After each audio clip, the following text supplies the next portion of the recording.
Me croiriez-vous si je vous disais que la prière nocturne embellit le visage et le rend extrêmement beau? Allah dit, leurs marques distinctives sont là sur leur visage, gravées par l'effet de la prosternation. Ibn al-Qayyim, qu'Allah lui fasse miséricorde, a dit dans son livre, lorsqu'Allah accorde à son serviteur une part de la prière nocturne, elle illumine son visage et l'embellit, au point que certaines femmes qui priaient énormément la nuit ont été interrogées pourquoi elles la faisaient autant. Elles ont répondu que cela embellit et rend beau le visage. Elles aimaient cela, car les gens ressentaient une affection naturelle pour leur visage lumineux. Allahu Akbar.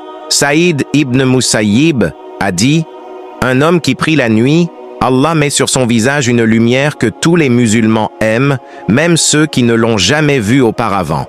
Lorsqu'ils le rencontrent pour la première fois, ils disent « Wallahi, j'aime cet homme ».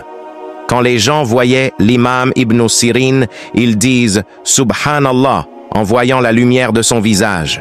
De même que l'imam Hassan al-Basri, qui fut interrogé sur la raison pour laquelle les adorateurs nocturnes avaient les plus beaux visages. Savez-vous ce qu'il a dit? Il répondit, c'est parce qu'ils se sont isolés avec le tout miséricordieux, et le tout miséricordieux les a revêtus d'une lumière de sa lumière. Allahu Akbar. Lorsque les gens voyaient la lumière qui illuminait le visage de l'imam al-Waqi, ils disaient, qu'est-ce que c'est que cette lumière? C'est certainement un ange noble. Le plus lumineux et le plus beau d'entre eux tous était le messager d'Allah, paix et bénédiction sur lui. Son visage brillait d'un éclat incomparable.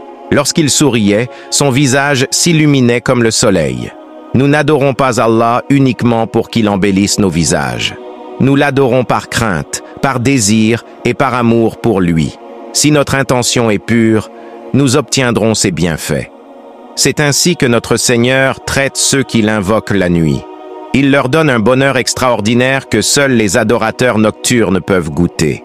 Mais ne pensez pas que vous ressentirez tout cela dès la première nuit ou la deuxième. Il faut d'abord persévérer, puis viendra le plaisir. Un pieux prédécesseur a dit, « J'ai lutté contre mon âme pour accomplir la prière nocturne pendant 20 ans, et j'en ai joui pendant 20 ans après. » Lorsque vous traversez la phase de la patience et atteignez cette tranquillité, réjouissez-vous car vous aurez tout gagné. Un autre pieux prédécesseur dit également, « Par Allah, si les rois et les fils des rois savaient ce que nous avons, ils nous le demanderaient, même par la force. » Soufiane Taouri a dit, « Je me réjouis de la nuit lorsqu'elle arrive. » Abu Sulaïman, un homme de la nuit, a dit, « Si ce n'était la nuit, je n'aurais pas aimé vivre dans ce bas monde. » Crois-tu qu'Allah traite de la même manière ceux qui accomplissent la prière nocturne et ceux qui écoutent des choses interdites, regardent des choses impures et boivent de l'alcool?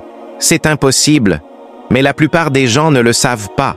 N'avez-vous pas remarqué que lorsqu'une personne commet un péché la nuit, elle se réveille avec un cœur lourd et un sentiment de vide, même si elle s'est amusée toute la nuit?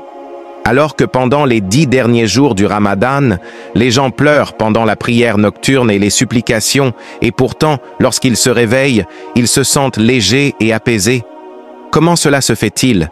C'est la grâce d'Allah. Par Allah, si on rassemblait tous les plaisirs des gens qui suivent leur passion et les plaisirs des gens qui regardent et font ce qu'elles veulent, passent leur nuit dans des péchés, il ne pourrait en aucun cas égaler une seule rakat d'un homme pieux.